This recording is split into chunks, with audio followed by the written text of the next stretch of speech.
Anthony was a loving person, had a big heart. Anthony was very charismatic. He was the type of person that people gravitated to. When I saw him coming through the door, I said, "Are you homicide?" He said yes, and then he told me that Anthony was gone. I felt like my skin wasn't touching me anywhere. I have never in my life felt that type of agony, ever.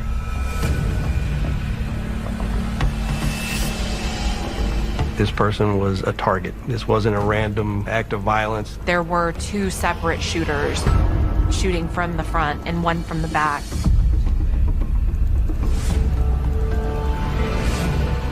Police get another call about a fatal shooting, this time on the southeast side of town.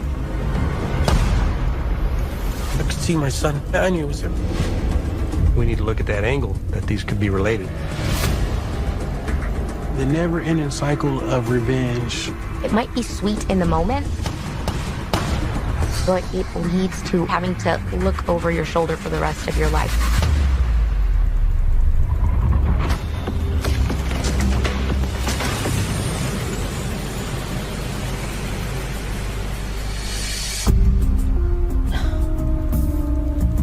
As the second biggest city in Texas, San Antonio encompasses diversity, both in its people and its neighborhoods. San Antonio is built on a loop. It's a city that is in a big circle, and in that circle, there are siloed communities. The northwest side of San Antonio, specifically close to the medical center area, is generally a quiet area. The med center is a good area to live in. There's also a university close by, so there's, college students that live there.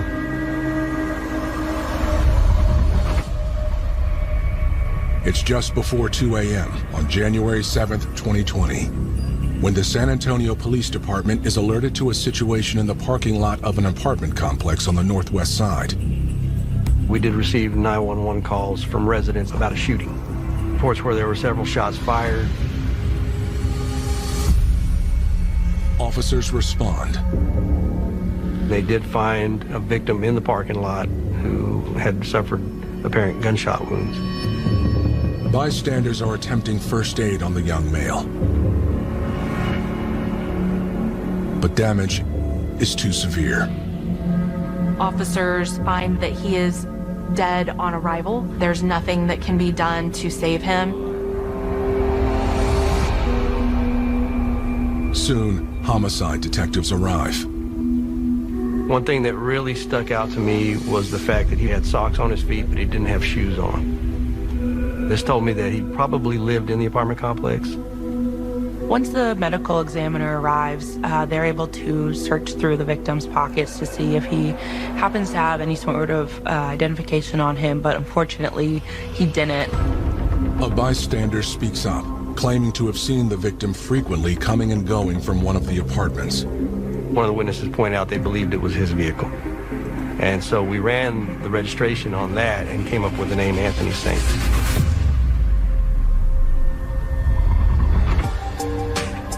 Born in 1989, Anthony's early years were spent on the move. Anthony was born at Maxwell Air Force Base. He was my oldest son when I was an airman in the Air Force. I got orders to another base. I was stationed in England, Upper Hayford, England, and we moved there, where we lived for about a year and a half. After that, I separated from the military and then moved to San Antonio, Texas. Eventually, Anthony's mother gave birth to 2 more sons. Anthony, he had 2 little brothers, loved them to death. He was definitely like that father figure. Anthony was a very, very active child. I learned very early on that he was full of energy.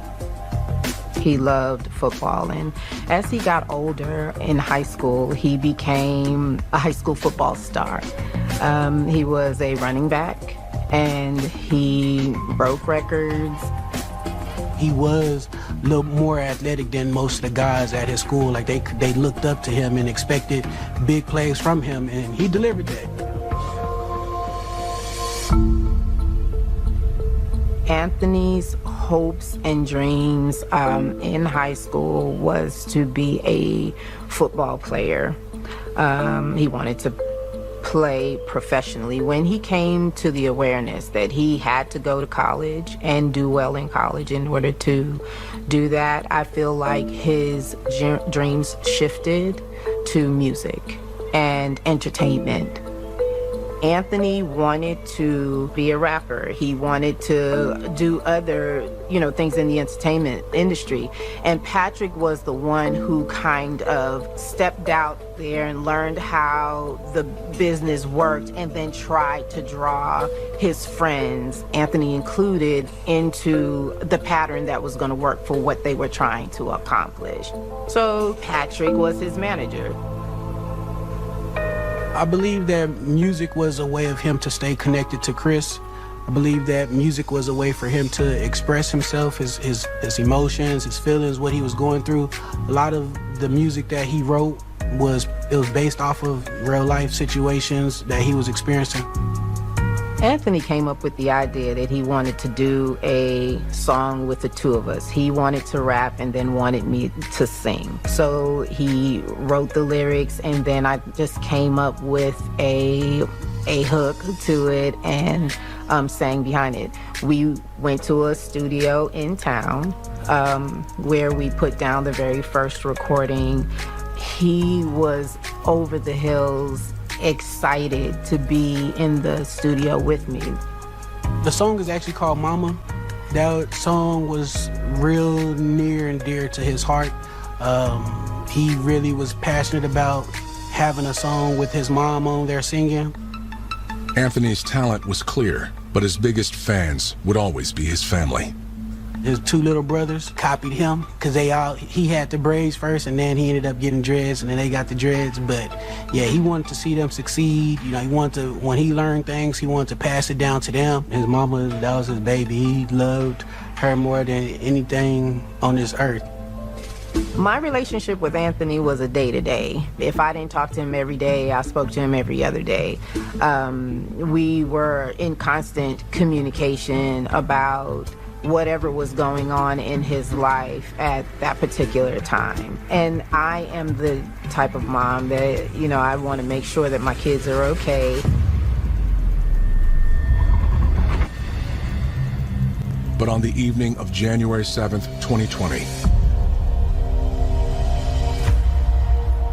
police have tentatively identified Anthony as the victim of a shooting. I could see that the victim had been shot multiple times. I couldn't tell where exactly, and we can't move the victims around. We have to wait for the medical examiner's investigator to get there. Investigators hope one of the onlookers saw what happened. Officers found that they were not eyewitnesses, but were ear witnesses to the incident. These individuals reported hearing multiple gunshots and then hearing screeching tires that were leading away from the apartment complex. For police, that scene was really difficult to work. It's pretty dark, so the police were relying very heavily on their own lighting techniques by the police car lights. They're looking for anything that could potentially lead them to find out what happened to this victim. There was a cell phone near the victim. That being there told me that was probably the victim's cell phone.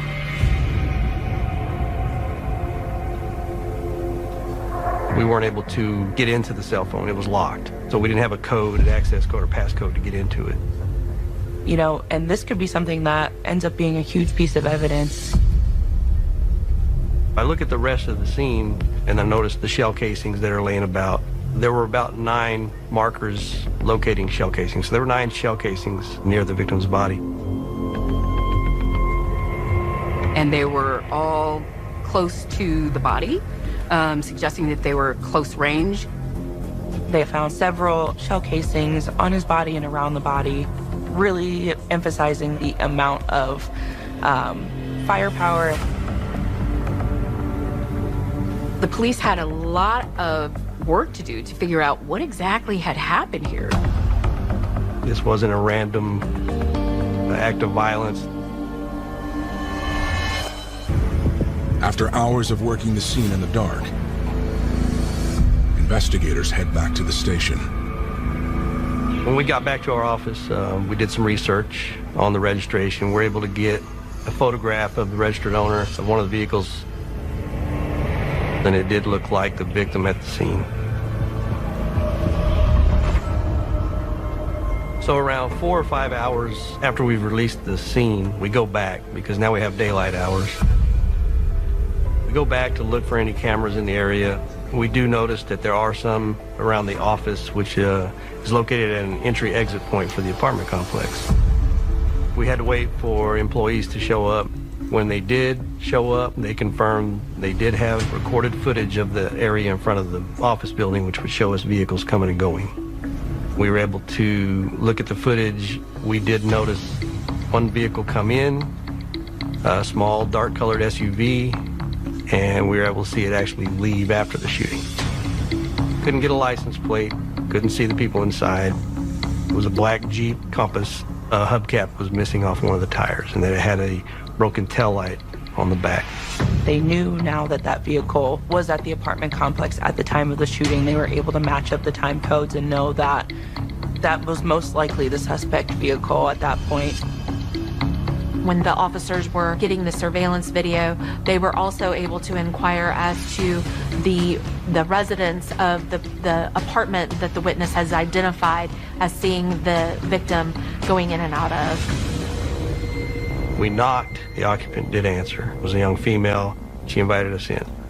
She explained to us that she did know Mr. Sanks and that she was allowing him to stay there. She explained that she was a lifelong friend of his. The night before, she had gone out with some friends, did some drinking, came home around 12:40 a.m. She had bought some food. The last time that she had seen the victim, he was still playing video games in the living room. She explained that she's a very heavy sleeper, said she didn't hear anything as far as gunshots. She didn't know he was even gone until we knocked on the door and woke her up. The roommate tells investigators that she knows Anthony's mother. She currently was working with Mr. Sanks' mother at her hair salon, and she gave us that information of where that was located. And she told us that his mother would actually be there at that point, opening up for the day. We left the apartment complex and we wanted to get to her as soon as we could. We wanted her to know as soon as possible what happened. When I saw him coming through the door, I said, "Are you homicide?" He said, "Yes." I said, "I just need you to say it." He said, "I need you to sit down." I said, "No, I need you to say it." And then he told me that Anthony was gone.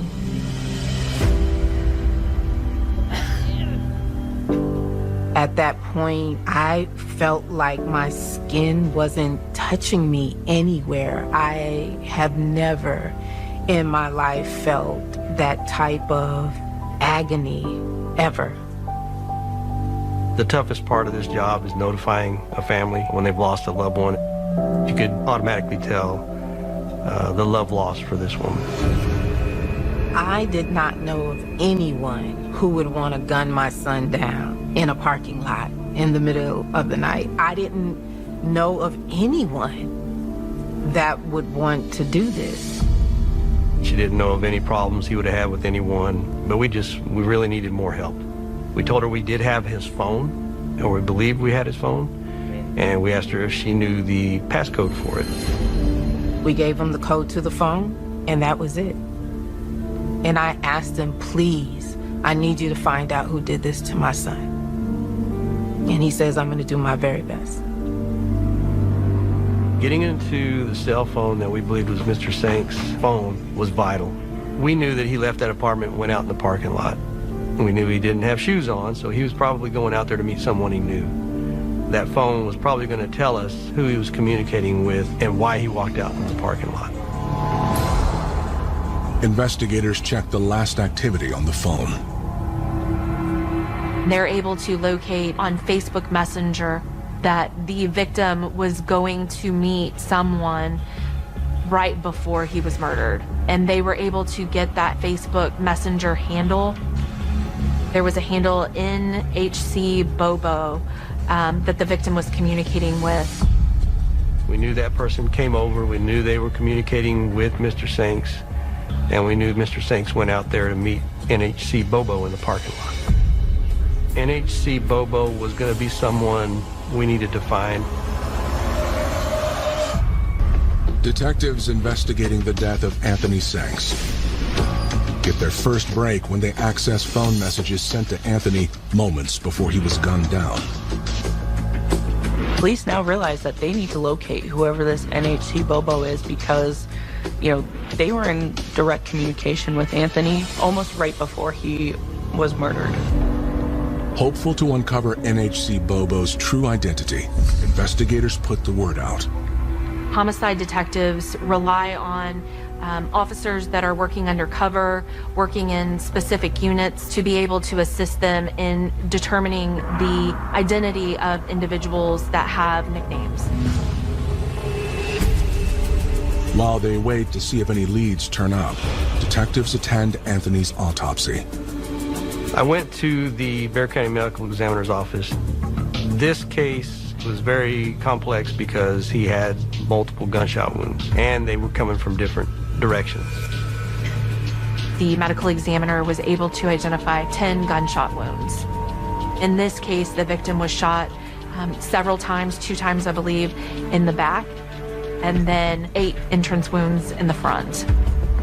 It was safe to assume that there were 2 separate shooters. The 2 shooters, the multiple gunshot wounds, and the fact that Anthony was lured to the parking lot all support a new theory.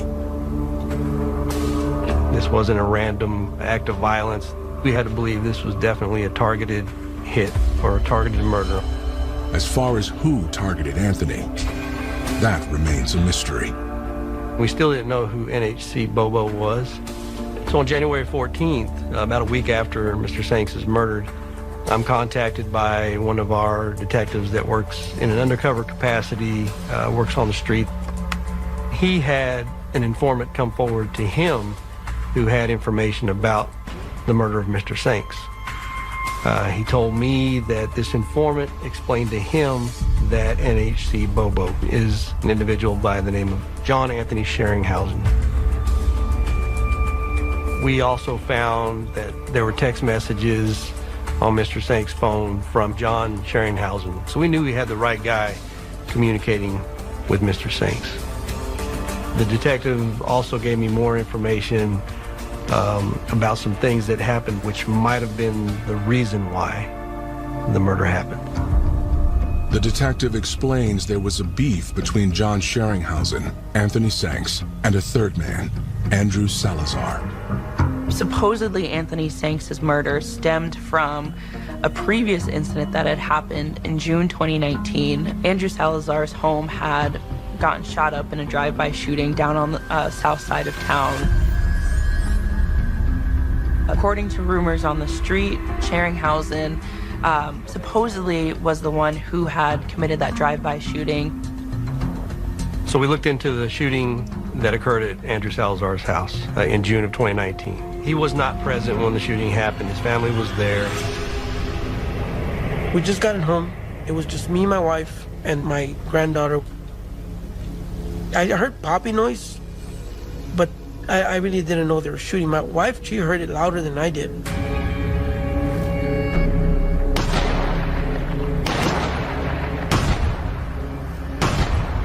She told me, hey, they shot at the house. I went outside and I looked. This probably was like a 12 or 13 rounds probably. And I got scared. We had to move out real quick, so we moved out within a month.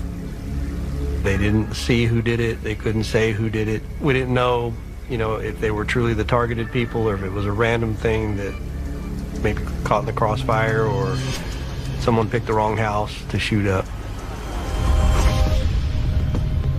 Investigators hope that one man might be able to shed light on the incident.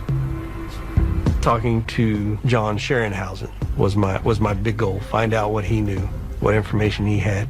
He had a lot of things to explain. Investigators obtain a warrant for Sheringhausen's arrest, but he is nowhere to be found. We'll solicit the assistance from the U.S. Marshal Service. We had people from those agencies helping us look for John Sheringhausen. Then, just 2 weeks after Anthony Sank's death, more bloodshed. So officers are dispatched to a 911 call where neighbors in the area heard multiple gunshots and saw two males running from a vehicle that was still at the location, and they could see an individual slumped over the steering wheel. Officers respond, and they were able to then establish that the victim was Andrew Salazar. San Antonio police get word another man, allegedly connected to the case, has just been gunned down. Detectives are processing the scene where Andrew Salazar was shot dead inside his truck. There was a bystander among the people who were there who by chance was going to meet up with the victim. The bystander identified the truck as the car that Andrew Salazar frequently drove, and that's how police were able to then run the plates and identify the next of kin. His girlfriend called my wife and told her, "Have you talked to Andrew?" And I told her no. There was a shooting. She gave us the address, and I kept trying to call him on the phone, and he wasn't answering. It was a pretty long ride going out there. I saw the truck. I used to work for the police department, so one of the officers recognized me there. And so they let me kind of go closer than I was supposed to. I could see my son. I knew it was him.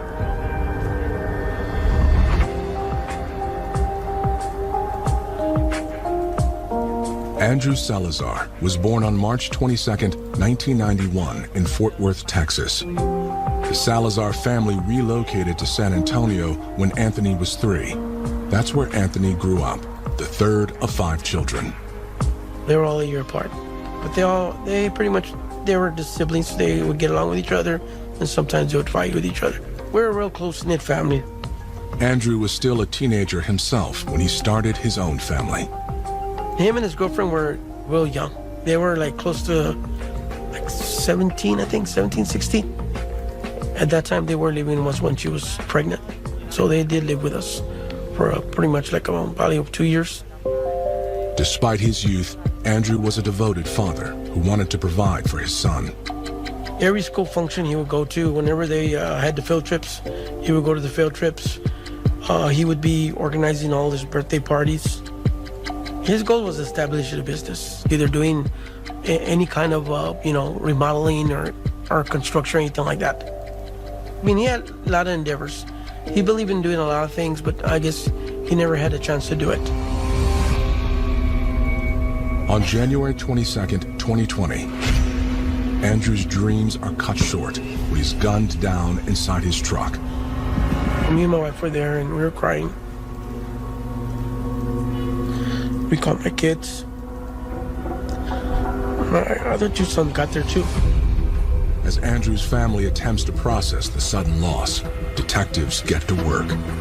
There was a witness identified who she was coming home from work, and when she arrives at her house, she notices this pickup truck stopped in front of her home. She sees brake lights first, then flashers. Then the next thing she hears is gunshots, and she observes 2 males running from the car with hoodies, both running in a northern direction. Word of Andrew's death reaches Detective Size, who has been working the shooting death of Anthony Sanks for the past 2 weeks. When I found out who the victim was, Andrew Salazar, I contacted that detective and told him, "Hey, I believe your case is going to be related to my case involving the murder of Anthony Sanks." With Andrew Salazar dead, investigators are more eager than ever to speak with John Sheringhausen. On February 10th, 16 days after the second murder, investigators catch a break. John Sheringhausen was found. He was with a friend They stopped him in a vehicle. He did speak with me. We were focused on the Anthony Sanks murder. He did say he knew who Sanks was, but denied knowing anything about the shooting as far as who did it and how. And then he's confronted with some of the evidence that we have, but we knew he was communicating with him. He knew he was kind of cornered and he had to explain his way out. So he tried. Scheringhausen says that Andrew Salazar believed Anthony Sanks was responsible for the drive-by. And he was right. He said that he actually did that shooting under the direction of Anthony Sanks, and that Andrew Salazar found out that it was him and confronted him about it. Andrew hit him with a threat. Scheringhausen explained that Andrew Salazar told him, "You will help me get back at Anthony Sanks, and if you don't, then I'll kill you." But Scheringhausen says he didn't accompany Andrew Salazar to kill Anthony Sanks. Instead, he claims another man took on that role. He said that we needed to get Anthony Jiggy Nash. Scheringhausen claims his role was limited to loaning the men his phone so they could use it to lure Anthony Sanks outside. Anthony Sanks was his good friend. He tells detectives he was forced by Andrew Salazar to give over his phone, and that Andrew Salazar had been the one that had messaged the victim, setting the victim up to be murdered, that it wasn't him. He tells detectives that Anthony Nash and Andrew Salazar took his phone and left in Anthony Nash's vehicle to go over and set Anthony Sanks up to be murdered. I asked him, "Can you give me some more specific detail about the vehicle?" And he stops and thinks, and he says, "Well, yeah, it had a broken taillight, the broken driver's side taillight." When he said it was a black Jeep Compass, we were able to take the information he gave, compare it to the video. It was a Jeep, just like he was explaining to us. Detectives start to look a little bit more into Anthony Nash. They do discover that his vehicle registration matches the vehicle that they saw on surveillance leaving the apartment complex the night of Anthony Sanks' murder. They realize some of the things that Scheringhausen is telling them is actually true. I would say that for individuals who have experienced targeted violence, so in this particular case, a drive-by shooting, they might be experiencing a lot of different emotions, fears, anxieties. This could lead to that ideology of revenge, wanting to get back at whoever did this, teach them a lesson, potentially show them, I'm not afraid of you. They think, once I complete the act of revenge, I'm gonna feel better and this person's gonna know, not to mess with me. But that's where we're wrong. It might be sweet in the moment, but that's temporary. In the long term, people don't have long-term satisfaction. They feel much worse.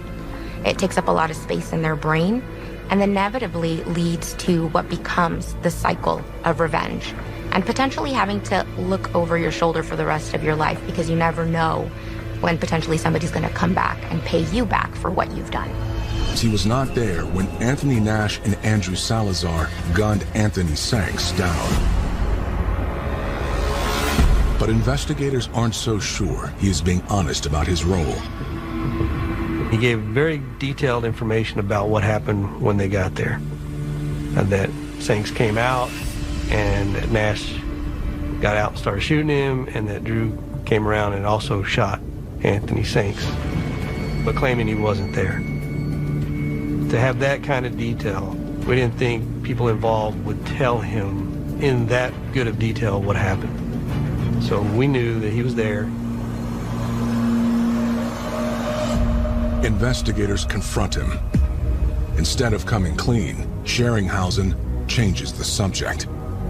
Knowing that he was getting really deeper and deeper cornered as far as Anthony Sanks' murder, I think he tried to help himself by providing information about Andrew Salazar's murder.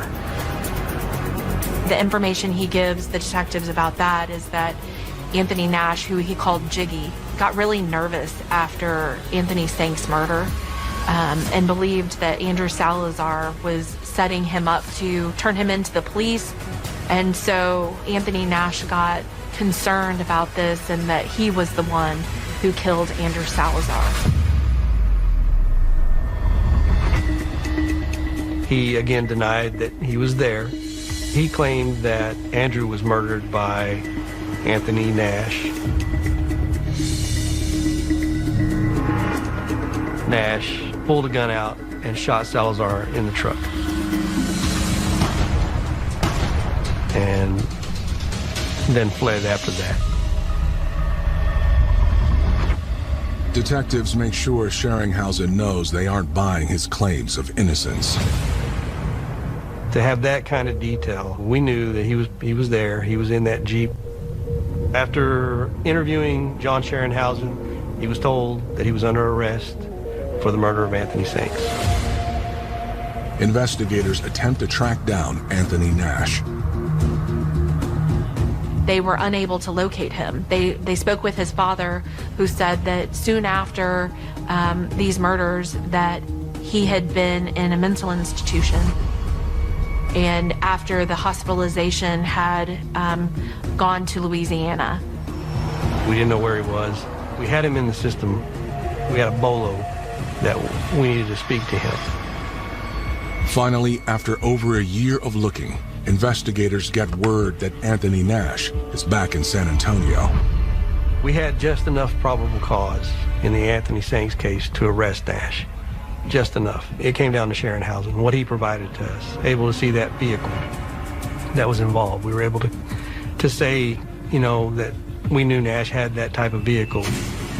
Arrest warrant was obtained on July 21st of 2021, and he was arrested at his mother's apartment.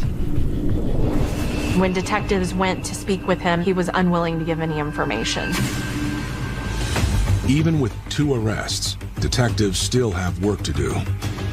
After Anthony Nash is arrested and charged with the murder of Anthony Sanks, I started to dive more into the Andrew Salazar case. If I could get closer to arresting Nash for that murder as well. Investigators revisit a piece of evidence that had been handed over by Andrew's father. After his son's vehicle was released back to the family, Jesus Salazar found something. And I found some keys to a vehicle in the truck. So that's what I recovered those, and I called the detective, and I told him, you know, I got these keys. He found the key in there, didn't know whose it was or what it was for, but thought it might be important, so that's why he gave it to police. He said he also noticed in a social media photograph of Sheringhausen and Nash together that it looked like the same key that was hanging on the belt loop of Anthony Nash. Nash had those keys that were inside my truck. I said, look, those are the same keys, keychain. So I send the picture to the detective.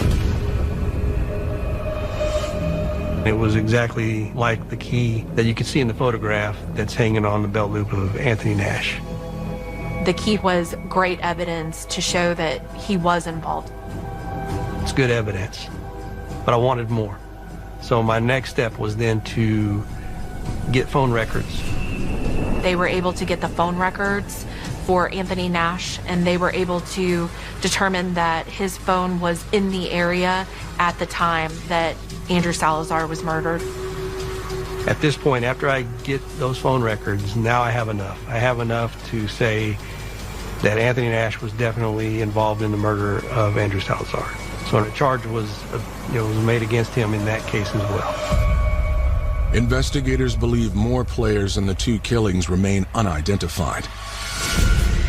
But with no witnesses and no one talking, they focus on Nash and Sheringhausen. A theory about Sheringhausen takes shape. It was starting to feel more and more like John Sheringhausen was putting this all together, and that it was some type of a power play by him to get rid of these 2 guys so he could maybe get a bigger name for himself on the streets.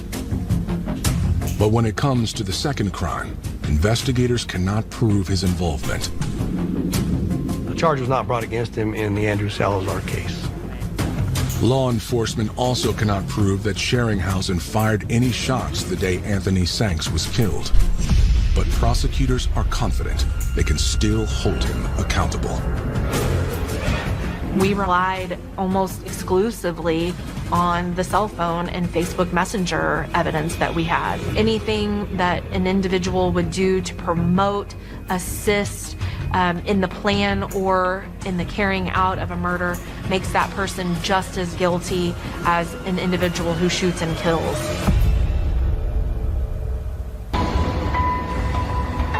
As John Sheringhausen's trial approaches, prosecutors piece together what they believe took place the day Anthony Sanks was gunned down. I believe that Andrew Salazar was out for revenge and talked John Sheringhausen into helping him set up Anthony Sanks to be killed. I believe that Anthony Nash drove them over there to kill Anthony Sanks. I believe that once at the location, I think that John Sheringhausen got out of the vehicle, that Anthony Sanks went to go and meet him, and then Andrew Salazar got out and began shooting, and then John Sheringhausen began shooting too.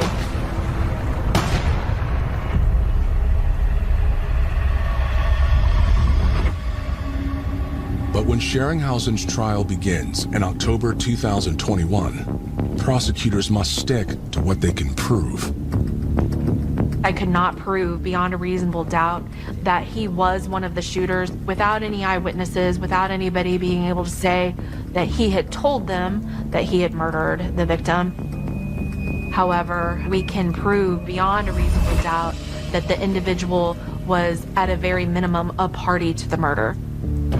There was no getting out of him being present with his phone when Anthony Sanks was murdered.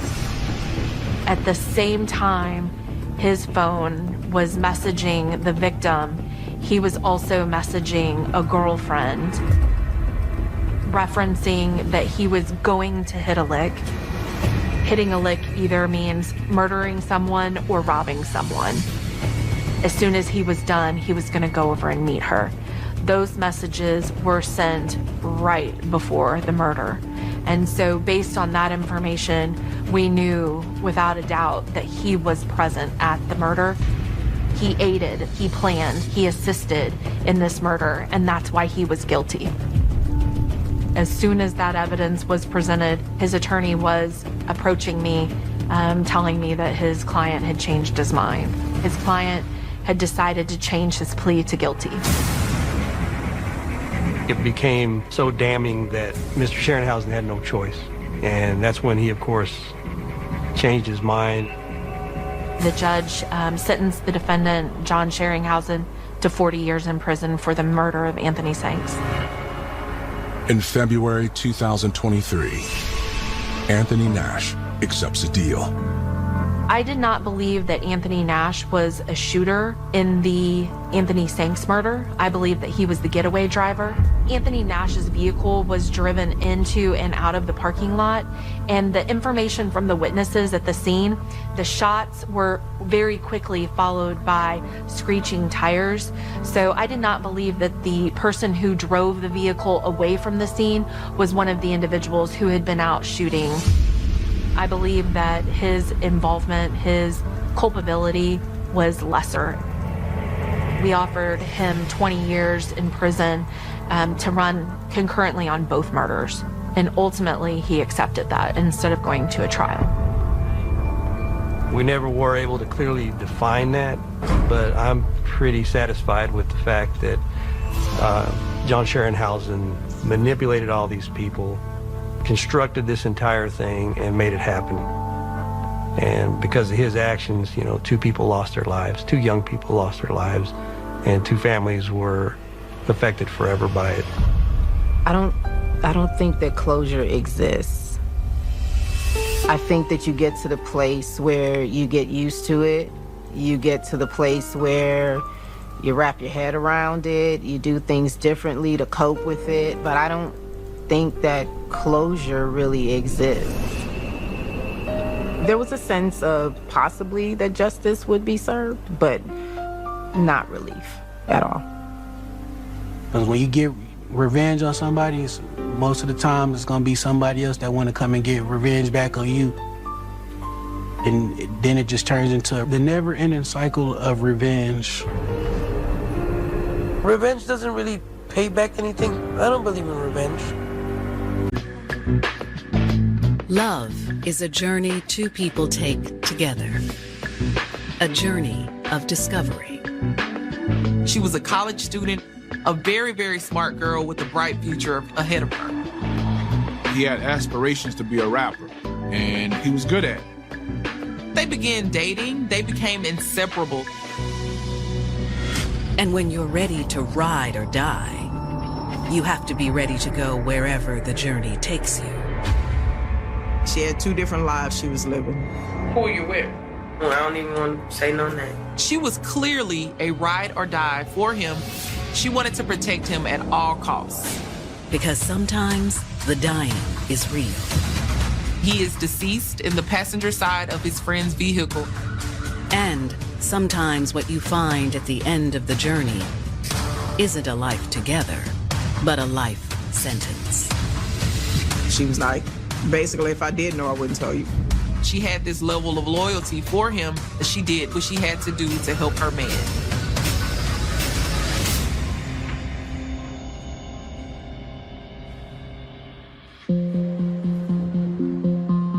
June 30th, 2012. It's a humid weekend in Baton Rouge, Louisiana.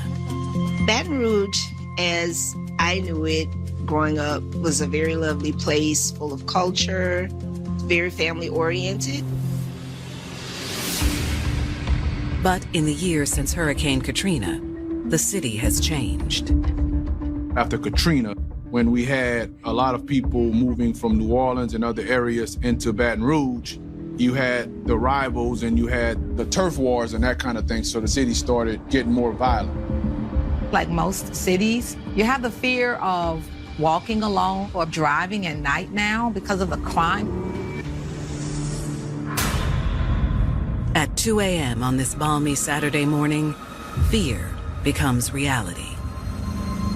911 is flooded with calls to the Baton Rouge Police Department. We received a call that there had been a shooting. When police arrive at the scene, they find a car sitting at a stoplight. There was shattered glass all over the concrete and people were screaming. They discovered that there were two victims that were injured. The driver of the car, Andre Miles, has a bullet wound in his foot. They were sitting at the traffic light and his foot was on the brake, and one of those shots that was fired into the vehicle actually hit him in the foot. Andre tells the police that the shots were fired through the window at the passenger in the car, Jordan Key. He's worried about his friend Jordan, who's also been shot. Officers take Jordan's vitals and they find that Jordan is deceased. Our focus is now, who is this individual? We have to find out who is he so that we can start putting the pieces together. Growing up, Jordan Key had always been the boy that everyone liked. Jordan was a very loving child. He came from a family that was full of love, a joyous family. He was such a hilarious kid. He loved to play jokes. Jordan was very, very talented in more than one way. He can draw. He was also an amazing dancer. When his family moved from California to Louisiana, the talented jokester quickly made new friends. Jordan and Andre met in high school, and they became friends instantly. They hung out a lot, and they were really like brothers more so than best friends. Around that same time, Jordan also found his true ambition. In high school, Jordan and Andre were both connected to the local hip-hop scene in Baton Rouge, and they were very well known. I always wanted him to sing in the church choir because he had the talent, he had the gift, and he had the voice. But being a young man, he chose to do rap. After high school, Jordan joined a local rap group and he started recording as often as he could. Jordan also wanted to further his education. We were making plans of him entering into a community college. With Jordan planning to go to college as well as his music career, he really had a bright future ahead of him. But now, Jordan's promising future will never come to fruition. Jordan Key, the deceased, had suffered a fatal gunshot wound to the head area. When the devastating news reaches Jordan's family, they're heartbroken. The morning I found out that Jordan had been murdered, I wasn't feeling really well on that day. And my dad called me and he said, well, there's been an incident. Jordan and Andre were shot last night and Jordan didn't make it. I felt as if the world had just completely stopped. My daughter Gina called, and they always expect me to be the more calm one. But it wasn't a pleasant moment. There was a lot of crying.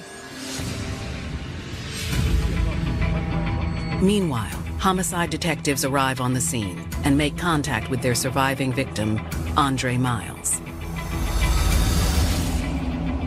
Andre explains that after going to a party, he and Jordan were on their way home when they stopped at an intersection.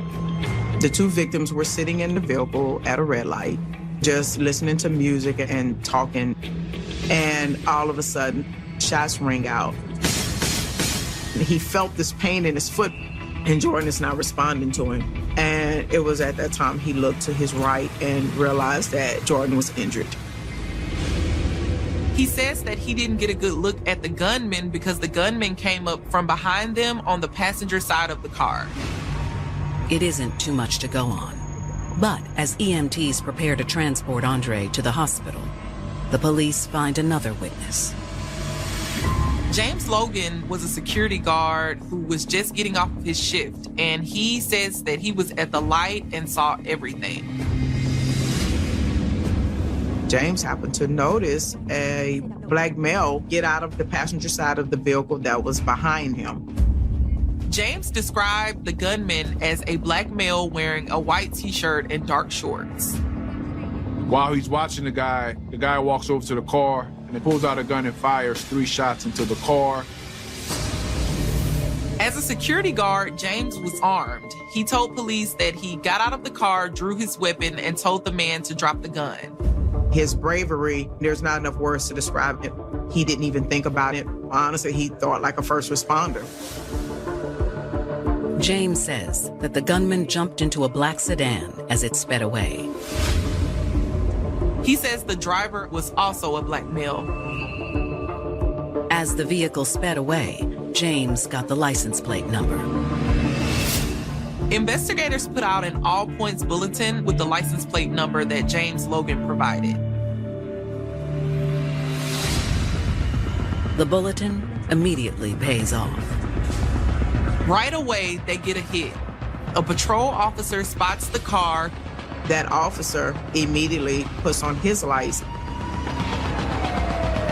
This officer is in full-on pursuit of the alleged murder suspects. On June 30th, 2012, Baton Rouge police are in hot pursuit of the suspects responsible for the fatal shooting of 18-year-old Jordan Key. The suspects attempted to flee the area, but the area that they tried to flee ended up being a dead end. They bailed from the vehicle and they fled on foot. The officer chases them through the woods, but they manage to escape. After detectives receive word of what's transpired, they swiftly arrive at the location. Now police have a second crime scene to analyze, and that's the getaway car. Inside the car, investigators find what they believe is the murder weapon. There was a handgun on the back floorboard. The gun appears to be jammed. This might explain why the suspects never fired any more shots at the witness or police who were chasing them. Police hope that the vehicle's license plate is the key to tracking down the suspects.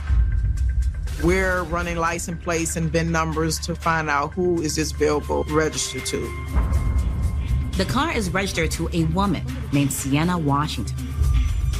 We knew that it was a female. We also knew from our witness that the individuals that were in the vehicle were definitely all males. Was the car stolen? Or is there a connection between the suspects and the woman registered as the owner? Investigators head to the address found on Sienna's vehicle registration, hoping to find the two perps there. When detectives arrive at the address, they're met by a man who identifies himself as Sienna's boyfriend, Frederick Gaines. Frederick told the detectives that Sienna was not at home. She was at work. Something immediately stands out to detectives about Frederick. Frederick is a match for one of the suspects seen fleeing from the vehicle. We start inquiring about his girlfriend's vehicle. He informs us that she had been robbed. He said the car was stolen in a recent carjacking. Detectives are highly suspicious of Frederick. They ask him to come back to the station for a formal interview.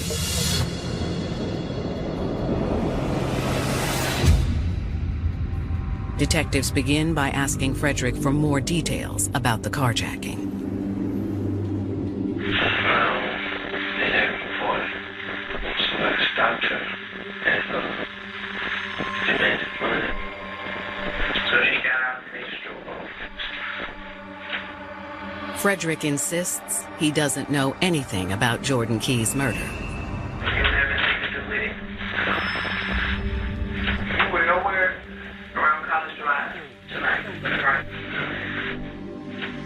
He denied any involvement. He denied just everything. Frederick isn't willing to budge. And even though they believe he's one of the assailants, they don't have enough evidence on him to make an arrest.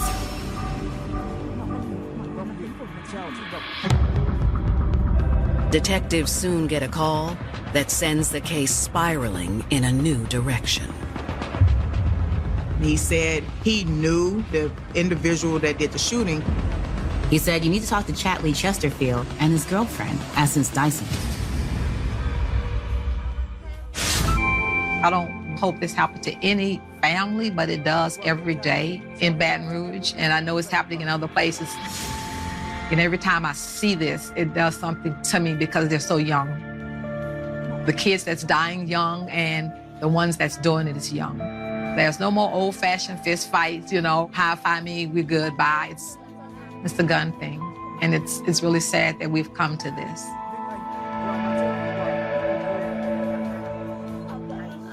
In 2012, detectives in Baton Rouge are investigating the murder of 18-year-old Jordan Key, who was gunned down at point-blank range while stopped at a red light. Police believe that a man named Frederick Gaines may be one of the assailants, but they need to gather more evidence before they can say for sure. That afternoon, detectives receive a mysterious phone call that points them in a new direction. According to the informant, the people responsible are local rapper Chatley Chesterfield, who goes by the name Chad the Youngin, and his girlfriend, 19-year-old Essence Dyson. The informant says that's all that he can tell them at this time and hangs up. With just the names to go on, investigators start by checking their database. When they do a background check on Chatley, they realize that he has been arrested before and has a few priors. The arrests weren't for anything serious. In fact, they were classified as juvenile because he was only 17. 19-year-old Essence Dyson has also had some run-ins with the law. She did have a criminal record. It was kind of minor. There was a simple robbery, a simple battery on her record. We wouldn't describe her as a hardened criminal. Essence had a real good family. They gave her a lot of support. She was adored by her mother and father. She was a college student at LSU, a math major, a very, very smart girl with a bright future ahead of her. But Essence was no ordinary college student. During the day, she was a student, and then during the night, she was, she had two different lives she was living. Essence Dyson loved the hip-hop lifestyle, the thriving music scene in Baton Rouge. She was very, very closely affiliated with a lot of these little rap groups that were feuding with each other. And that's how she met Chad the Youngin Chesterfield. He had aspirations to be a rapper, and he was good at it. At 17, he was already on his way. Chad was a part of the Kane Music Mafia, a local rap group in Baton Rouge. Essence met Chad at a party for prominent Baton Rouge rapper Mr. Kane. And they had the same friends, and they hung around each other, and Essence would go to Chad's concerts, and her friends and his friends, they all would hang out. They began dating. They became inseparable. The two were always together. Was the murder of Jordan Key another incident in the violent feuds of the Baton Rouge music scene? Jordan was an aspiring rapper. Baton Rouge police were already investigating multiple incidences between the city's rappers. There were multiple task forces trying to get a hold of all this, and so these different groups were being identified, members of the groups.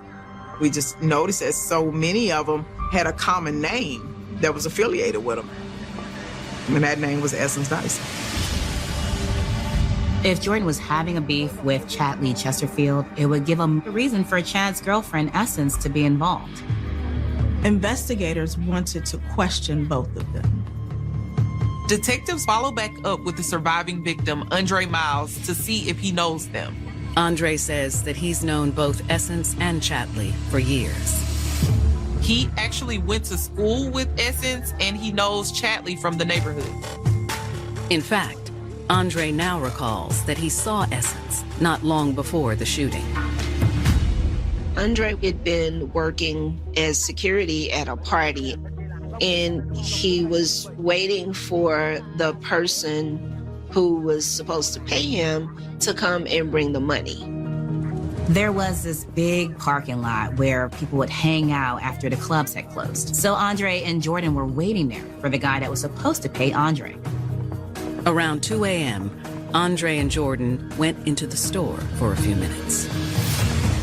They went in and, used the restroom, but when they came out, they actually saw Essence. Essence was standing there. And of course, they stopped and had a conversation with her because they knew her. Andre says they talked outside the store for a couple of minutes. They stopped and they talked, just, friendly. What are y'all getting into? What are you doing after this? They asked her if she needed a ride. She said no, she was waiting on her sister to come out of the store. Andre said that the interaction felt strange, like something was off with her. After retrieving Andre's payment, the friends parted ways. Andre said that they told Essence goodbye and left the parking lot. Minutes later, the shooting occurred. To detectives, the timing certainly seems suspicious. Their number one priority is now tracking down Chatley Chesterfield and Essence Dyson. Later that day, detectives received word that although Chatley is nowhere to be found, police have located Essence. We transported her to our office. Will she be the key to finally unraveling this case? She just had this very negative demeanor. She was clearly a ride or die for Chatley. She wanted to protect him at all costs. 18th, 2012. Baton Rouge detectives are sitting down with 19-year-old college student Essence Dyson regarding her possible involvement in the shooting death of Jordan Key. A phone tip had pointed police toward Essence and her boyfriend, Chad Chesterfield. And Andre Miles, who was with Jordan when he was killed, told the investigators that he talked to Essence in the parking lot only a few minutes before the murder.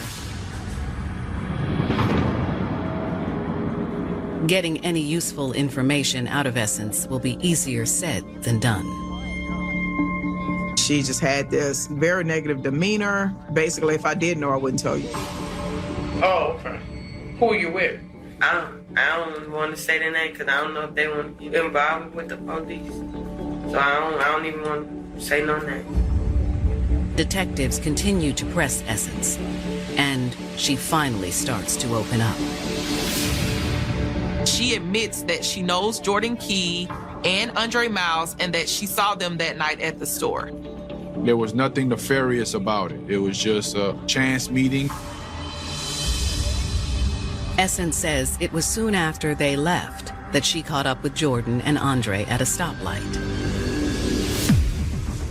I was right behind their car, but I didn't see nobody walk up to the car because we was at the red light and I was on my phone. You know, you ain't supposed to. And I just heard gunshots. I look up.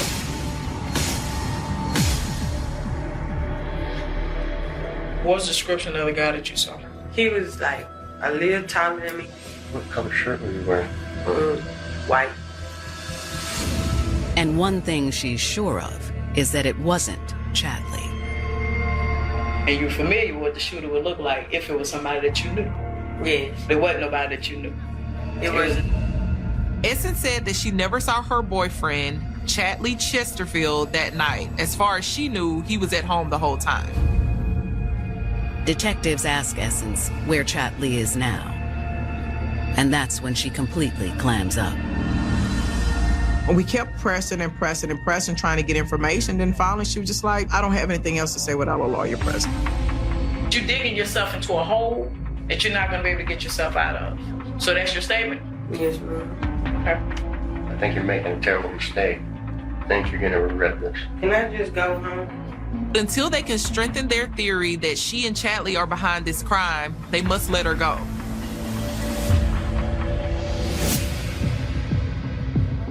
Now that they have a statement from Essence, tracking down Chadley becomes the focus of the investigation. We have officers out and everyone's telling us that he's not there. It was an elaborate plot by all of Chad's supporters to hide him.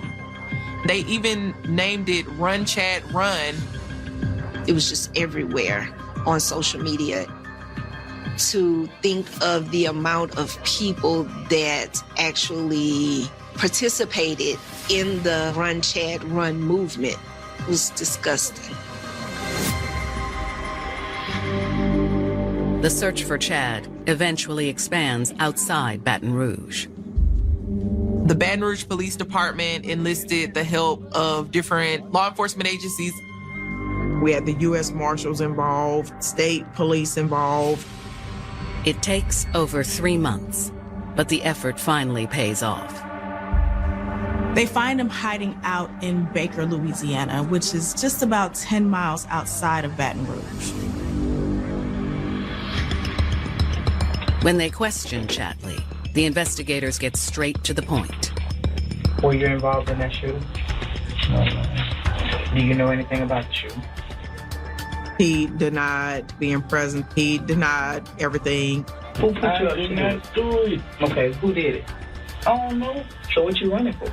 Cause if I turn myself in, then I ain't trying to go to. He started off saying that he didn't know anything about the shooting, wasn't at the intersection. Then he changed it to say he had a friend there who looked like him, and maybe that's why they thought it was him. The detectives keep pushing, and Chad's story changes again. Tell me what happened. I was in the car with Jason. I don't know if y'all know or not. I was in the car. I just seen somebody walk up and start shooting. I ain't go lie, I wasn't trying to see what it was because I was ducking. Chatley claims that after they heard the gunshots, he and Essence took off. Chatley said they never contacted the police because they did not want to get involved. So that's a statement that you want to give? I'll give that statement. Chatley's version of events is entirely different from what Essence Dyson has told investigators. Essence never mentioned him being with her that night, but Chad won't budge on his story. In fact, Chatley downplays his relationship with Essence. You and her tight then? Who, man, Essence? I've been knowing her, but we ain't close like that. Like, y'all not or y'all weren't? We just talk to each other because we've been knowing each other. Getting nowhere with Chatley Chesterfield, detectives decide to circle back to Frederick Gaines, who they still believe was the likely getaway driver in the crime. Perhaps now that they have Essence and Chatley in their crosshairs, they could use that to get Frederick to flip. And detectives are in luck. He feels the walls are closing in on him, and he's ready to tell it all. Frederick was just following orders.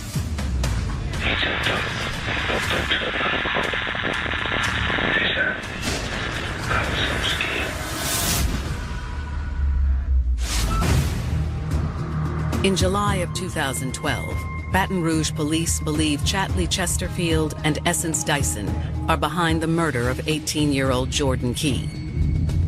But with both suspects giving very different accounts of what happened that night, they're hoping the possible getaway driver, Frederick Gaines, can help them clear things up. They want to speak to him again to see if he will flip on the other two. If you willing to take the charge for pulling that trigger, that's on you. I know you didn't do it, but that's fine. That's totally up to you. It's totally up to you. Well, now's your time to help yourself. You've been there already. You see what I'm saying? The threat of ending up back behind bars causes Frederick to cave. He kind of felt like, okay, well, they got me now. And he decided, Dad, I'm gonna come clean and make this right and just take responsibility for my actions. You're gonna break it down right now with this.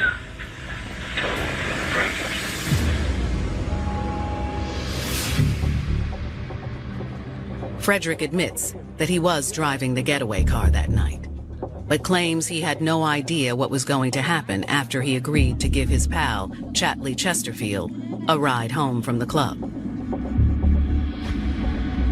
He wasn't aware of what he was about to get himself into. Frederick says that Chatley was constantly on the phone during the car ride. Chad was talking on the phone, and he had the phone on speaker. He was talking to Essence Dyson. That's one of the chicks who Chad was, I guess, messing with at the time. So you recognize Essence's voice. Yeah, I recognize her voice. And Frederick could also hear what they were talking about. He said that Essence had been following Jordan Key that night for Chatley while he was doing his show at the club. Essence told Chad that she'd spotted Jordan and his friend Andre outside a local convenience store. Talking to Chad, I was telling him, you know what, stay right here, right now. Chad was like, well, keep an eye on him. Stay close to him until we get there. Because we already in the car away, so now when I hear this, though, I'm like, I'm asking them, like, man, what did it do? What's going on here? Man, we got into it with him a few months back or something. We just catching up to him. According to Frederick, Essence kept Chad continuously informed of Jordan's whereabouts. I see them, they're over here, kind of giving a play-by-play. When Jordan and Andre left, Essence followed them in her vehicle. She continued to keep Chatley updated on where they were going. Frederick and Chatley caught up with Jordan at a red light. They pulled up to the light, and he saw Essence clear as day in the car right behind Jordan Key. He's like, well, that's the dudes right there in that first car. And that's Essence or whoever else in the car behind him was following him. And I'm like, so what you about to do? And he's like, we about to see you. Before I know it, he just jumped out my car. Chatley went over to Jordan's side and opened fire.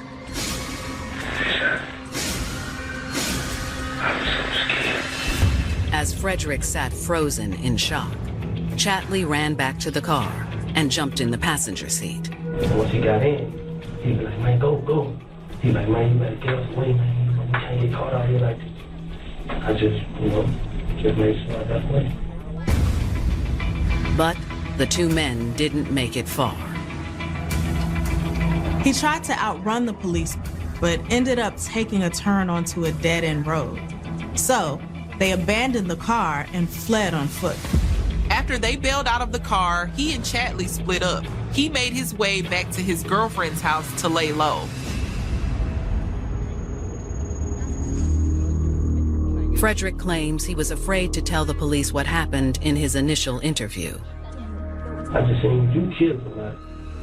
Frederick said that he saw what Chatley did to Jordan firsthand, and he was afraid that if he didn't keep quiet, he would be next. Frederick also says he's since learned why Chad wanted Jordan Key dead. They had a disagreement and a problem that stemmed from some rap songs.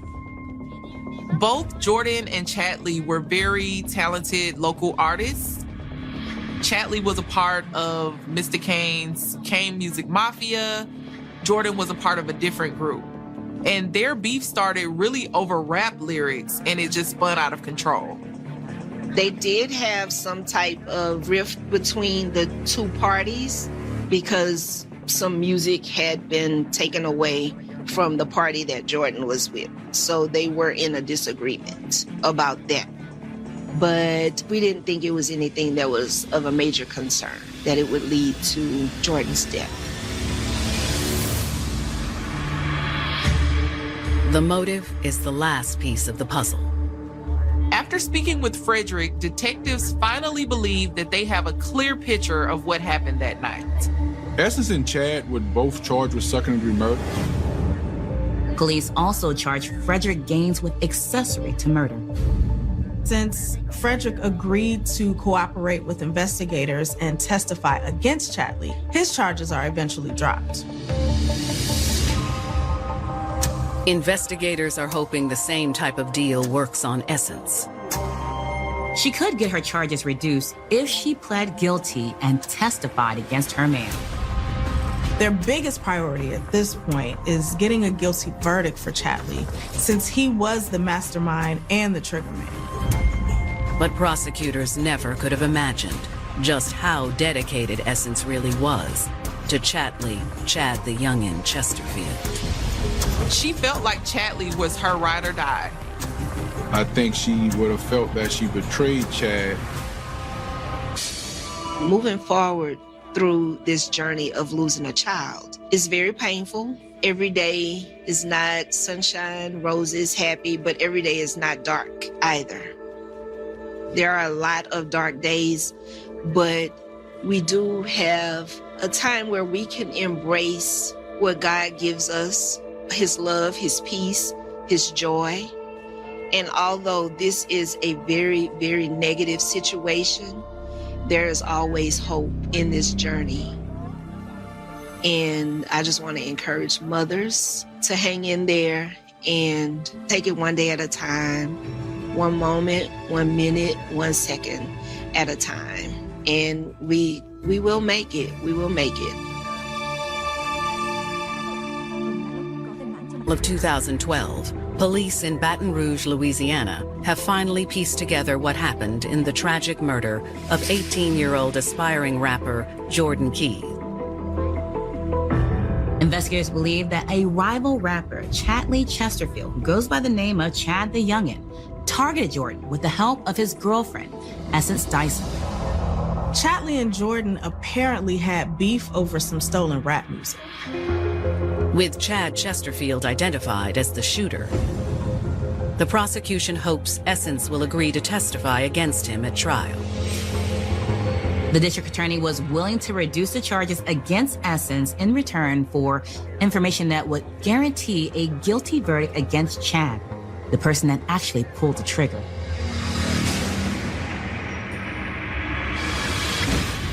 To everyone's surprise, Essence refuses to make a deal. Essence Dyson stuck to her story. She said that she couldn't testify against Chatley because she had no information to give prosecutors. I think she would have felt that she betrayed Chad. So Essence didn't want to testify. She felt like Chatley was her ride or die. She refused to turn against him.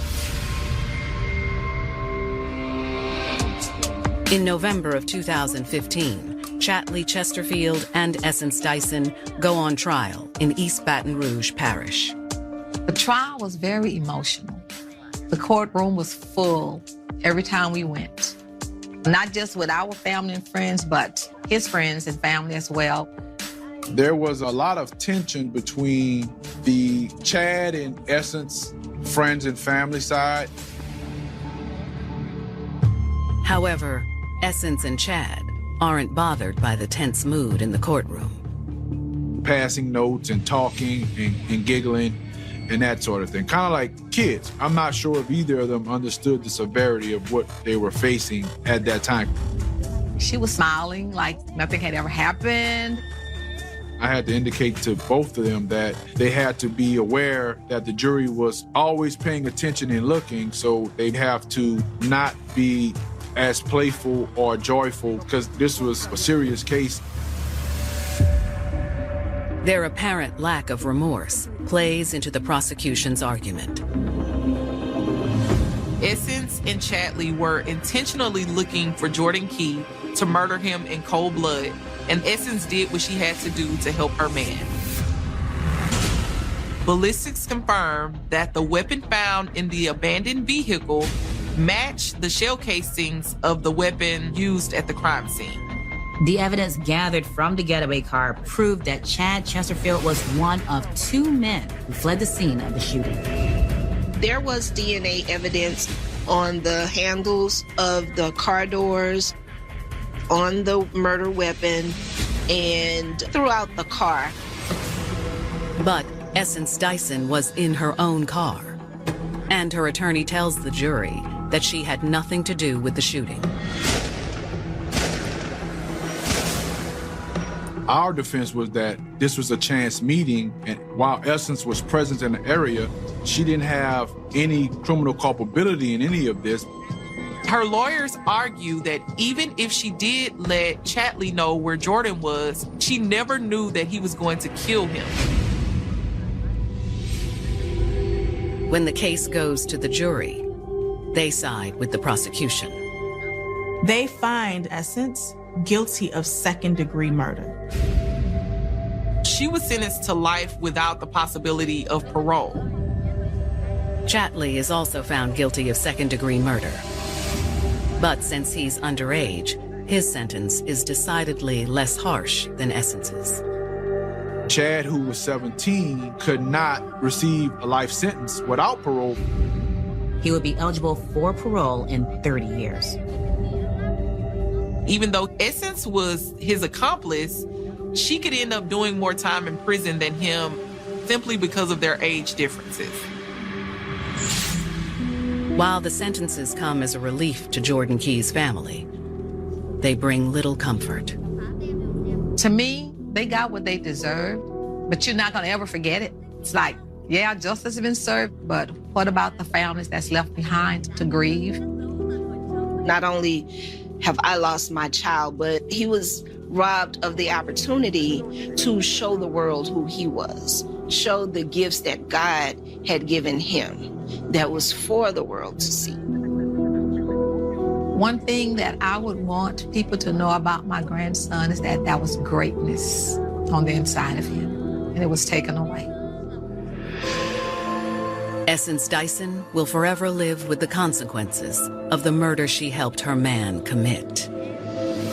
I just wish that this could have been avoided. Maybe she could have gotten that degree in math and been working for NASA A person like her comes from a great background, the type of family she had, the type of future that she would have had. I think it's unfortunate that she had this level of loyalty for him because it ended up costing her her freedom. To young women, please don't get yourself tied up with these guys that call themselves gangsters and, you know, this is kind of lifestyle with the fast money and the cars.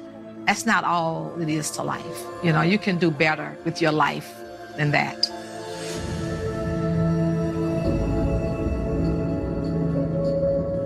For some women, love means standing by your man, no matter the cost. And ride or die means you're ready to go wherever your man takes you. But when that ride takes you on a road of no return, you may be asking yourself if the price was really worth it. Refer to him as his brother, even though they're not actually related. They grew up together in West Hartford, to Hall High School. You find one, you find the other.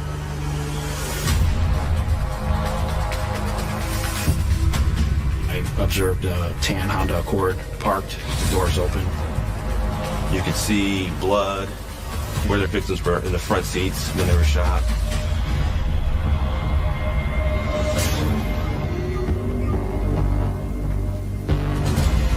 He never saw the shooter. He claims that he didn't know who shot them. Alarm bells are going off in their head. This might be a retaliation. There was one young man who really had this expectation of himself to do what was right and avenge the death of his good friend. That's when everything went wrong.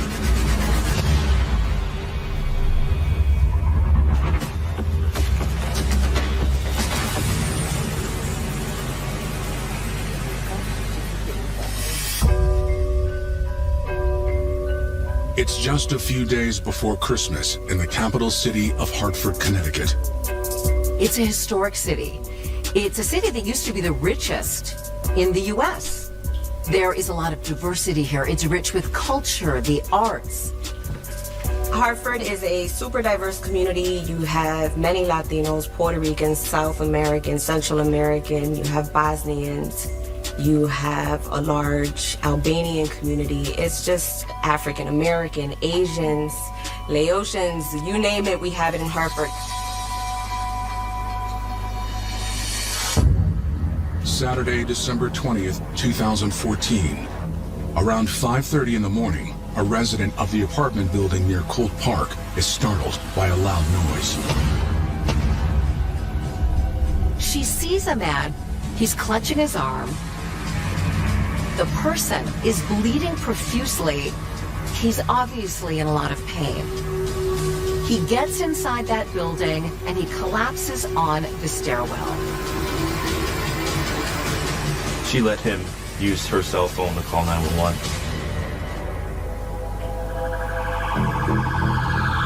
She stays with the man until EMTs and officers with the Hartford Police Department arrive. That's where he started getting medical treatment by EMS. He is shot in the shoulder and through the elbow. Did they know the shooter? He did not want to say who shot him. He did not want to say anything. Responding officers learned the man's name.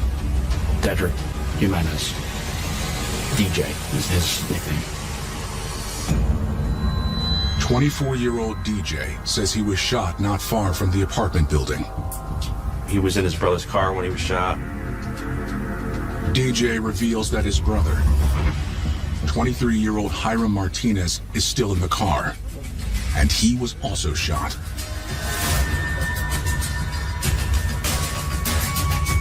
His brother's car is down the street. You can almost see where the vehicle was from where he was. Investigators find a man slumped over the center console. They can see pretty quickly he's been shot at the back of the head. Despite the wound, Hiram still has a pulse. He is transported to the hospital. They're still working on him.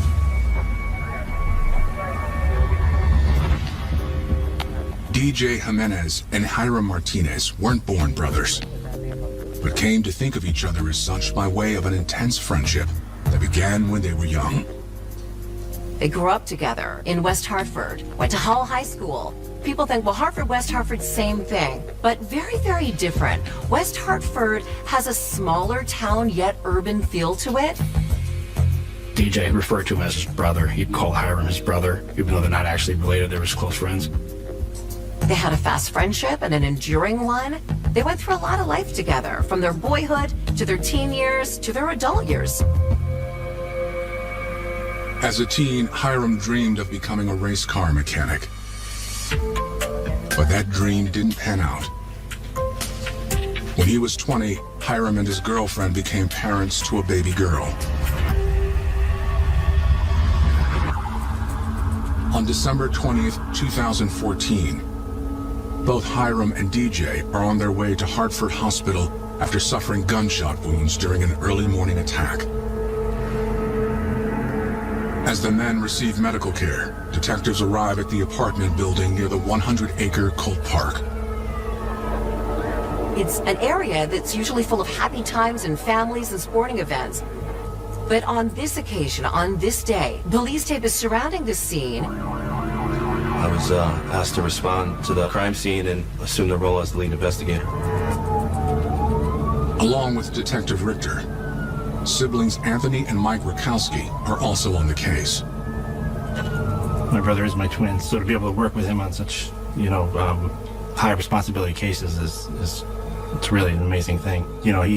He brings a certain view to the table, a little bit different than mine sometimes, and we bounce back and forth off each other, and it makes for a much more well-rounded investigation.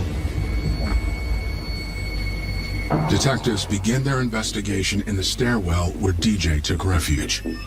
We're trying to get as much information as possible as quickly as we can. So I just went over there, saw what was there, which is a little blood and, some EMS equipment that they used to treat him, and then just backtracked. So I just started walking from there back towards the vehicle. They examined the car, where the second victim, Hiram, was found. I observed the doors open, 2 doors open. You could see blood. You could see kind of where the victims were in the front seats when they were shot. Hiram Martinez had been seated in the front passenger seat, and DJ was the operator of the vehicle. That leads investigators to an important conclusion about where the shots came from. So Hiram shot in the back of the head, and then Dedrick is shot in the shoulder and through the elbow. And if you imagine a Honda Accord, with a center console and the driver sitting in the driver position, that's consistent with being shot from the back seat. The shooter's in the back seat. It appears likely to investigators that DJ and Hiram knew the person who shot them. We didn't really find any shell casings outside the car. I think we maybe found a cigarette butt outside the car. We don't know if that was connected. Investigators will have to wait for a warrant to conduct a detailed search of the vehicle. With the crime scene giving up few clues, detectives head to Hartford Hospital to speak with the victims. They have to start figuring out why. What's the motive? Why did someone want to hurt or potentially kill both of these men? They go to the hospital. That's where DJ has had successful surgery on his shoulder and elbow. He's got permanent rods put in both. Detectives learn that the man DJ called his brother is not so lucky. Hiram Martinez, he died later at the hospital. We had a homicide. Detectives speak with DJ, who is still claiming to know nothing about the attack. We're trying to get as much information as possible as quickly as we can. He gave us bits and pieces. The initial information he provided was, I don't want to say misleading, but it was not complete. He initially provides information that he never saw the shooter. He claims that he didn't know who shot them, that he was in a vehicle. He took off running. Witnesses don't want to be witnesses. People are scared. They don't want to be the one that snitches. No one wants to be, considered a snitch. Investigators share with DJ that his beloved brother and best friend, Hiram, has died. when he finds out that Hiram Martinez, his childhood best friend, is dead. That's when everything changed. He started giving information about who the person was. Now that DJ's willing to talk, investigators are all ears. And it turns out DJ has a lot to say. The individual who shot them goes by the street name Capone. In Hartford, Connecticut, police are investigating an early morning double shooting just days before Christmas in 2014. 24-year-old DJ Jimenez survived wounds to the shoulder and arm. His best friend, 23-year-old Hiram Martinez, was not as fortunate. He's been shot at the back of the head, and he is pronounced dead.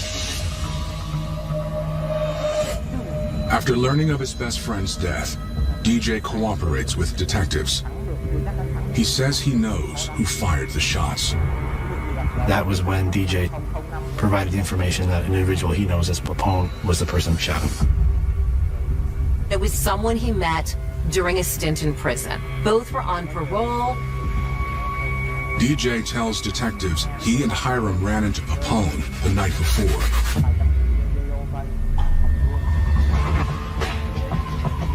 DJ says that he was out with his bro. They were hanging, having some drinks, going to some clubs. And he had explained that they had all been at an after-hours party off of Park Street in Hartford. And he and Hiram had had contact with Capone at that party. So there's DJ, Capone, and Hiram all hanging out. They're having drinks. It's a good time. It's really late at night, early in the morning, and it seems all good.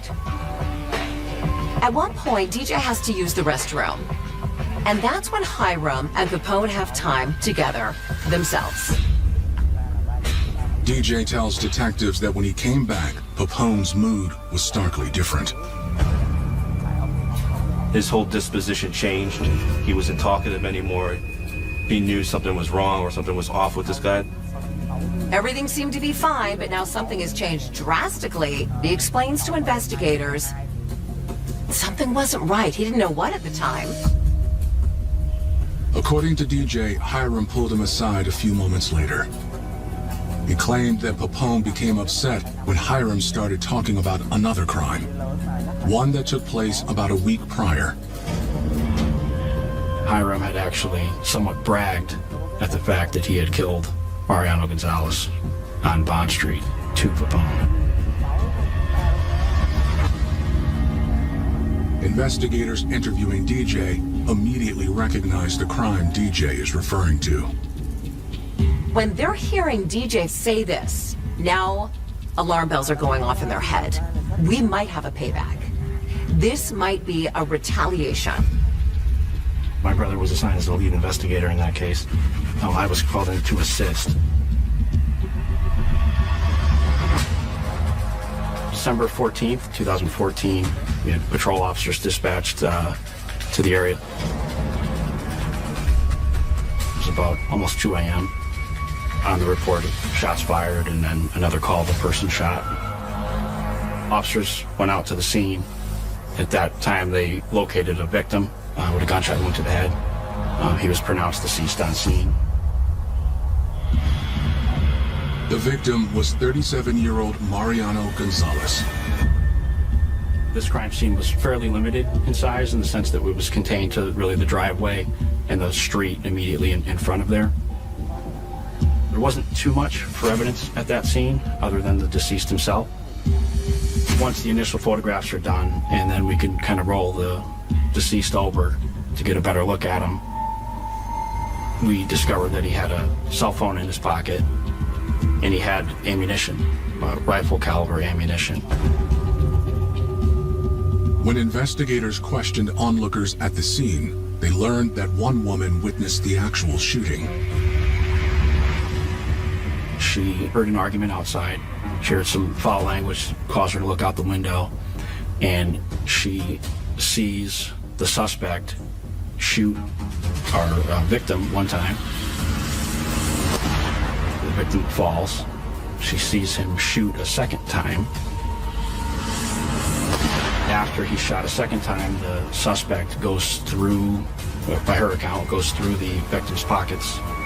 She believed he took a watch off of his wrist. As the suspect stood up, he then kicked the victim in the face and then ran away. She described him as thin, right? Very thin. He was shorter than the victim. When detectives broke the news of Mariano's death to his family, they hoped they might also uncover a lead. It's a huge priority for us to open up that line of communication with family and implore them to actually give us information. But instead, Mariano's brother flew into a rage. The brother was very aggressive, like very, very aggressive. I understand he's grieving, people process that differently. So we kind of let him be. The brother shut the door on us, like, we're done, we're not talking to you. So we didn't really get anywhere as far as establishing a timeline there or any cooperation with family. The major challenge initially was the victim's family's lack of cooperation. They didn't want anything to do with it, I guess because of the fear of retaliation. And you find that a lot of people don't want to get involved. Eventually, investigators did gain access to Mariano's cell phone. We were able to take one of the last phone numbers that had made contact with the victim and link that to Hiram Martinez. The contact, if I recall, was about 30 minutes prior to the calls for the shots fired. Hiram also matched the description of the shooter given by the woman who witnessed the crime. And now we have eyewitnesses giving us a description of a person consistent with Hiram Martinez. It's really starting to point towards Hiram Martinez. We're still far away from calling him a suspect. He's just someone that we want to talk to. But before detectives could question Hiram, he too was gunned down. Back at Hartford Hospital, Hiram's best friend, DJ, tells investigators that Hiram bragged about shooting Mariano to the man who eventually shot both him and Hiram. According to DJ, Hiram told Papone that he killed Mariano. We immediately suspected that there was a connection to the original Pond Street case. Now I decided to form this group, Mothers United Against Violence. These mothers that we pulled in, mothers lost their children to gun violence. All these mothers that lost their children to gun violence. We have a membership that we don't want nobody to be a part of. We don't want nobody to come to be a part of losing your child. But that's the one thing that we're trying to stop. The death. We're trying to stop the retaliation. Because it seems to me like every time somebody gets shot, somebody else gets shot. Because somebody else had to go and prove that that was my friend, that was my boy. They figure if you kill my boy, I'm gonna kill your boy. Even though if it ain't your boy I kill, if somebody in your group, I'm gonna kill. If it ain't your family, I'm just gonna get back because somebody killed my boy or somebody in his family. And this thing is repetitious. It keeps going over and over and over. That's why you got this alarming rate of homicide to me, because a lot of people want to get even. Police in Hartford, Connecticut are investigating the shooting death of 23-year-old Hiram Martinez. They believe his death could be related to a shooting that claimed the life of Mariano Gonzalez just 6 days before. A killing that Hiram was suspected of carrying out. Although we suspected that, we don't fixate on that because it's very easy to fixate on an avenue like that and then you overlook a second potential suspect. We've seen commonly that people have multiple adversaries and multiple avenues of people that want to harm them. So, although we believed it wholeheartedly, we had to remain open-minded. So far, the only person investigators can count on for information is the sole surviving victim of the second shooting, DJ Jimenez. As DJ recovers in a local hospital, detectives continue to press him for details. He told us bits and pieces through multiple interviews. We met with Mr. Jimenez several times, different detectives, myself, to try to piece together what occurred. This happened over a course of a few interviews. Over time, DJ expands on what happened when Papone's mood had changed that night at the club, after Hiram had bragged about shooting Mariano.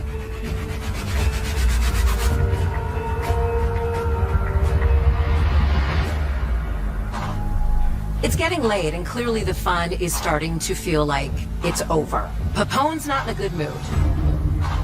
They were leaving, and Papone had asked them to give him a ride to his girlfriend's house. They didn't want to give him a ride. Eventually, reluctantly, I guess they did give him a ride. DJ explains he was driving with Papone in the back and Hiram in the passenger seat. Papone said he needed some cigarettes. They stopped at a convenience store.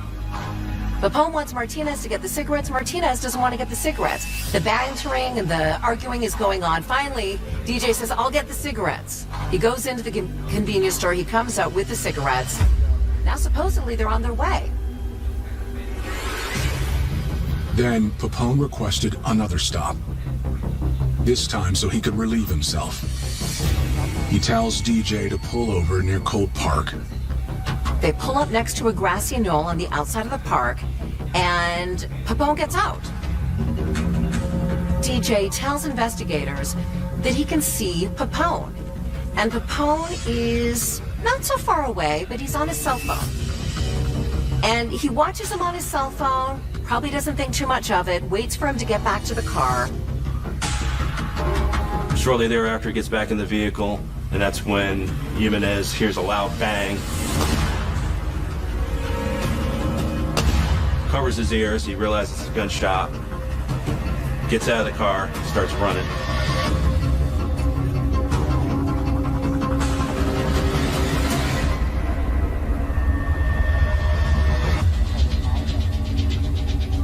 For investigators, it raises concern that the cycle of retaliation might continue. But that leaves them with a burning question. Who is Papone? Street names are street names. They can be used by anybody. Detectives know they need to ID Papone quickly before the bloodshed continues. We don't want to see retaliatory violence. Anytime we have a crime of violence like this, we are very concerned about retaliation. A lot of times we see family members or close friends of victims, if they hear a name, whether it's true or not, they want to go retaliate. Investigators aren't the only ones who are worried. This was a crime 5 days before Christmas. The crime on Bond Street was just a week prior.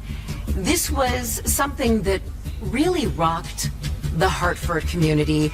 This was yet another homicide in a city reeling from way more than their fair share. This was something that people who lived in the area were stunned by. They were startled, they were shaken, they were scared. Detectives hunker down, focused on finding Papone's true identity. We will take those street names and we'll enter them into certain databases that we have, or we ask, DOC contacts, probation contacts, anybody who's familiar with somebody utilizing the street name. We just had his nickname, and we were able to identify who he was through, our channels with the Department of Correction, because he uses that nickname Papone before. We were able to take the street name information obtained from DJ. We were able to determine that Papone was, in fact, Tyrone Rosa. To make sure they have the right guy, investigators show DJ a photo lineup. We created a photo array. In that array, it contains our potential suspect as well as individuals who look similar. It didn't take any time at all for DJ to say, that's him. He did make a positive ID of Tyrone Rosa as being the person that was in the car.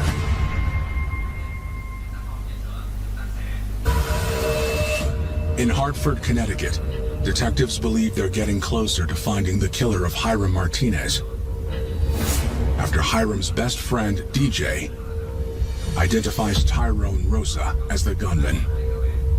After we identified Papone, or Tyra Rosa, we just started doing a workup, a background on him to figure out where he lives, all this pertinent information. Before they attempt to bring him in for questioning, detectives do some digging on Tyrone. They learn he was close with the murder victim, Mariano Gonzalez, and his brother, the man who'd flown into a rage in front of police upon learning of Mariano's death.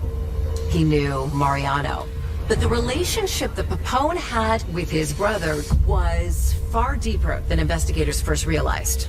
They found out later, via social media, that this was someone that Papone cared deeply about. He said he loved him, he would die for him.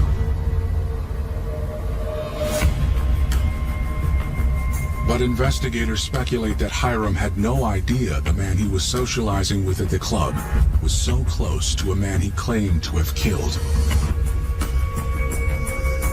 Tyrone and Mariano Gonzalez's brother and Mariano Gonzalez were actually friends. We don't believe that Hiram knew that when he was bragging about that homicide.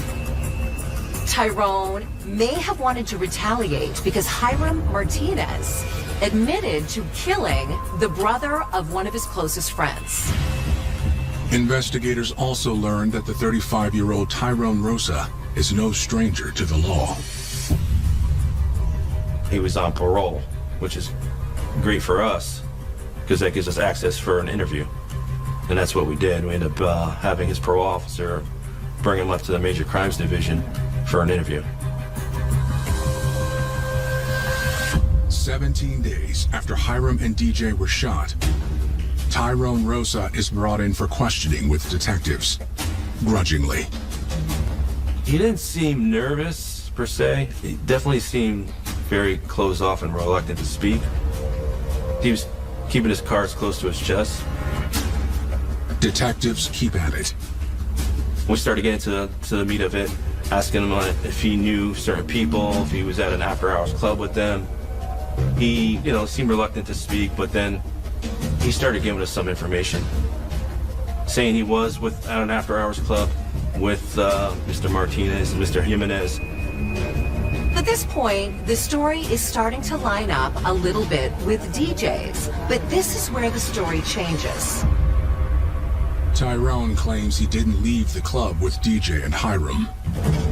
He said he never went with them in the vehicle, that he stayed at the After Hours Club, and they left by themselves. When I knew he was lying, that's a good sign, actually, for me. I like when people lie in an interview. You know you're getting close.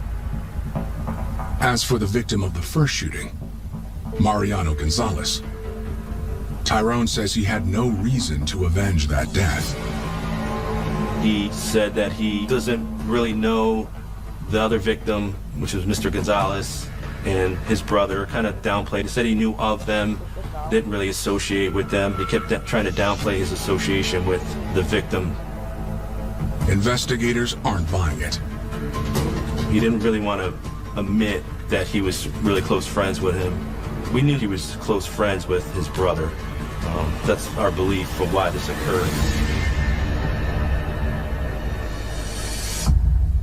Speculation isn't enough to bring murder charges, but investigators do find a way to keep Tyrone behind bars.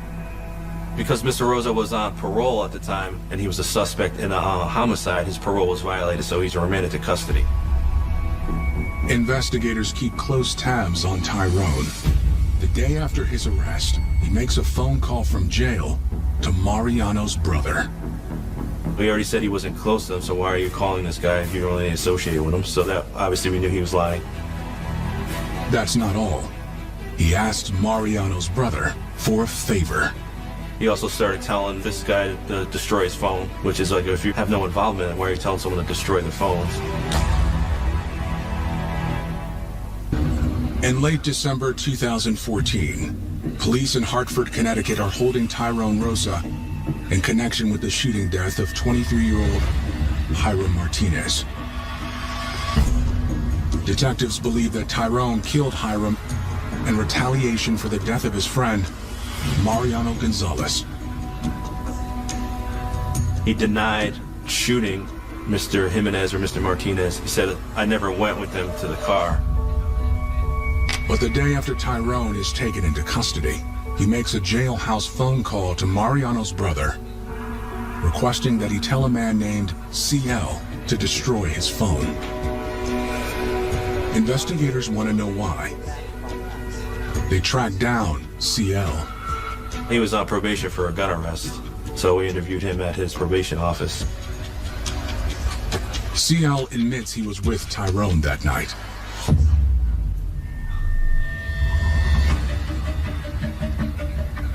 He's friends with Tyrone Rosa, and he was with Mr. Rosa at the After Hours Club prior to the incident. Eventually, Tyrone left the club. He just went, didn't know where he went. Mr. Rosa didn't tell him. Then, around 5:30 a.m., minutes after the shooting would have taken place, CL called Tyrone to ask him where he had gone. Tyrone didn't say, but asked CL to pick him up at a location near Colt Park. He went and picked him up near the crime scene. I don't even think he knew what Mr. Rosa did, because I asked him all that and he just picked him up, was doing him a favor.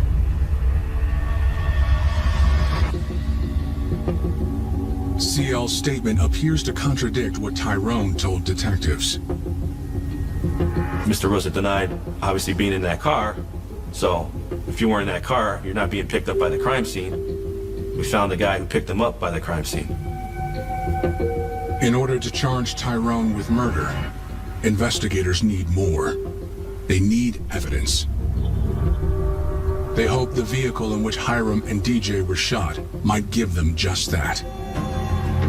We obtain a search warrant to process that car. The crime scene division will process it, and they'll look for all different kinds of physical evidence: DNA, fingerprints, shell casings, firearms, anything that's in there that we ask them to look for. They found a fingerprint on the inside rear door handle, which it's actually pretty rare to get a usable fingerprint, but they did recover a fingerprint, and that print later did hit to Tyrone Rosa. Now they know what he told them about not being anywhere near the crime scene, not still being in the car, was not true. They placed Tyrone at the scene of the murder.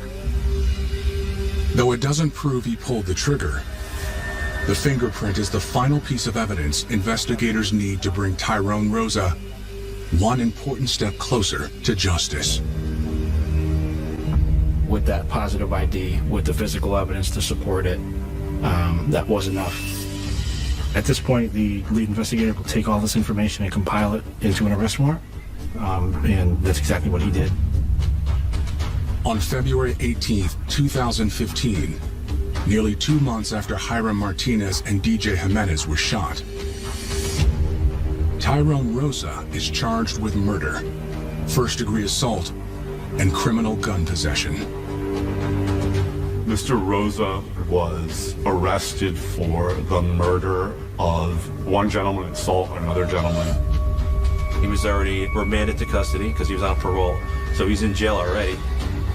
But will prosecutors be able to keep him there? Throughout the court proceedings, he maintained his innocence. He said, "Someone killed him, but it wasn't me." On February 2nd, 2015, in Hartford Superior Court, Tyrone Rosa goes on trial for the murder of Hiram Martinez and the assault of DJ Jimenez. In court, Tyrone is stoic. He was very calm and didn't seem nervous or excited. He's kind of a low energy type of guy. Prosecutors argue that Tyrone was out for revenge after Hiram told him that he killed Mariano Gonzalez. The claim was that Mr. Rosa had killed this one gentleman for revenge for a friend of his that had been killed. My client gave a very different version. There was this unknown third person who my client says put a gun to his head and presumably committed the shooting. There was one young man who really had this expectation of himself to do what was right or what was considered the admirable thing to do and avenge the death of his good friend, his friend's brother. There's no alternative other than to take the same lethal action that was used against the person that he loved.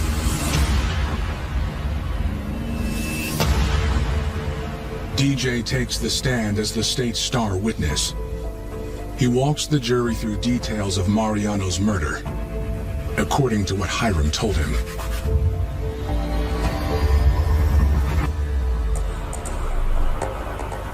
Hiram met up with Mariano Gonzalez on Bond Street in Hartford. He was supposed to buy a gun. DJ says changed his mind. Now Hiram doesn't want to buy the gun. Mariano was basically set on selling this gun. You're buying this gun. And that's when everything went wrong. Mariano Gonzalez had actually threatened Hiram Martinez's family. Hiram has a 3-year-old child and a significant other that clearly he cared about very much. So when someone threatened to wipe out his family, this did not sit the right way. DJ says that's when Hiram told him that he killed Mariano Gonzalez in cold blood.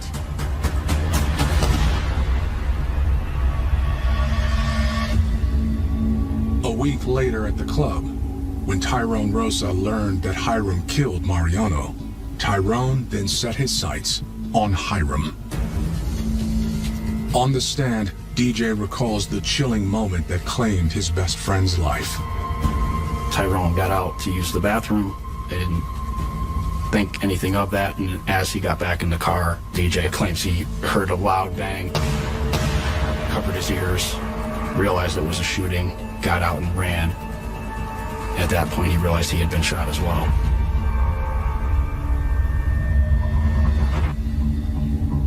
As the defense gets underway, Tyrone Rosa takes the stand. He admitted to lying to police, and the reason why he lied was because he was on parole and didn't want his parole remanded.